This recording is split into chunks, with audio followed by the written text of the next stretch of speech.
പടം കൊള്ളായിരുന്നു. പൃഥ്വിരാജിന്റെ ഇന്ദ്രജിത്തിന്റെ ഇത് കൊള്ളായിരുന്നു. ആക്ടിങ് ഇഷ്ടപ്പെട്ടു. നല്ല മൂവി. നല്ല അഭിനയമായിരുന്നു കേട്ടോ, നല്ല അഭിനയം. ഒരു കഥയുണ്ട്.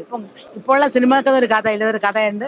ആ ദീപുവിന്റെ അഭിനയം ഉഗ്രനായിരുന്നു. ദീപു കരുണാകരന്റെ അഭിനയം ഉഗ്രനായിരുന്നു. എടുത്തു പറയാനുള്ള ഇന്നിപ്പോൾ നടക്കുന്ന കാര്യങ്ങളൊക്കെ തന്നെ അതിൽ നടക്കുന്നത്. എന്തായാലും ഇഷ്ടപ്പെട്ടു. പക്ഷേ ആൾ കൂടെ കണ്ടതിലേക്ക് ഏറ്റവും നല്ല സിനിമ തന്നെ. നല്ല കഥയാണ്, ഫാമിലി ആയിട്ട് കണ്ടുകൊണ്ടിരിക്കാനൊക്കെ കൊള്ളാം. അഭിനയമൊക്കെ എല്ലാവരുടെയും കൊള്ളാം. ദീപുവിന്റെ പ്രത്യേകിച്ച് നന്നായിട്ടുണ്ട്. പടം നന്നായിരുന്നു, കുഴപ്പമില്ല. എടുത്ത് പറയാൻ ക്ലൈമാക്സ് കൊള്ളായിരുന്നു, നന്നായിരുന്നു. കുഴപ്പമില്ല, പടം നന്നായിട്ടുണ്ട്. ട്വിസ്റ്റ് ഒക്കെ കൊള്ളാം, കണ്ടിരിക്കാം. ഇത് പറയാൻ അത്യാവശ്യം അതിന്റെ ട്വിസ്റ്റ് തന്നെയാണ് ലാസ്റ്റത്തെ ഭംഗിയായിട്ട് എടുത്തിട്ടുണ്ട്. അതിന്റെ പിക്ചറൈസിങ് എല്ലാം കൊള്ളാം, എഡിറ്റിംഗ് BGM എല്ലാം നന്നായിട്ടുണ്ട്. ത്രില്ലറാണ്. കണ്ടത് നല്ല സിനിമയാണ്. നല്ല സിനിമ വെച്ചാൽ കുറച്ച് നമ്മളിപ്പോൾ വ്യത്യസ്തമായ ഒരു ടൈറ്റിൽ തന്നെ സൂപ്പറാണ്. പിന്നെ എന്നിട്ട് ഇന്ദ്രജിത്ത് നന്നായിട്ട് ചെയ്തിട്ടുണ്ട്. പിന്നെ അതുപോലെ തന്നെ ദീപു കരുണാകരൻ സാർ, അദ്ദേഹമാണെങ്കിൽ ഈ മലയാള സിനിമയിൽ ഇനി നല്ല കഥാപാത്രം ചെയ്യാൻ പറ്റിയൊരു ഇതാണ്. ഇന്നത്തെ ഒരു